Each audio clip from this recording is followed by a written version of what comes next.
ជំរាបសួរបាទពុកម៉ែបងប្អូនទាំងអស់គ្នាថ្ងៃនេះខ្ញុំមានវីដេអូថ្មីមកបង្ហាញពុកម៉ែបងប្អូនទាំងអស់គ្នាទៀតហើយពាក់ព័ន្ធជាមួយនឹងទ្វាររមូលប្រើម៉ូទ័របញ្ជាតេឡេទ្វាររមូលនេះផងដែរគឺយើងប្រើស្លាកទ្វារកម្រាស់ 6C ភ្ជាប់ជាមួយនឹងម៉ូទ័រជប៉ុនដាច់ភ្លើងក៏យើងនឹងបញ្ជាបានធម្មតាហើយទីតាំងនេះផងដែរគឺខ្ញុំបានធ្វើការដំឡើងជូនបងប្រុសនៅខាងខេត្តកំពង់ធំឥឡូវយើងដំឡើងរួចរាល់ 100%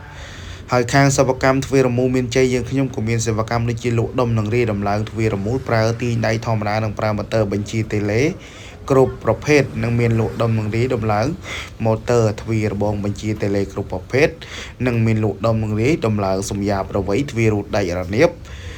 និងមានសេវាកម្មជួសជុលទ្វាររមូល24ម៉ោងសម្រាប់នៅក្នុងទីក្រុងភ្នំពេញនិងមានលក់ដំឡើង25ខេត្តក្រុងផងដែរ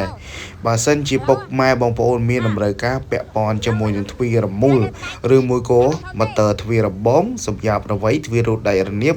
ឬចង់ជួសជុលទ្វាររមូលកុំភ្លេចណាតាក់ទងមកខាងសេវាកម្មទ្វាររមូលមានជ័យយើងខ្ញុំមានសេវាកម្មបម្រើពុកម៉ែបងប្អូន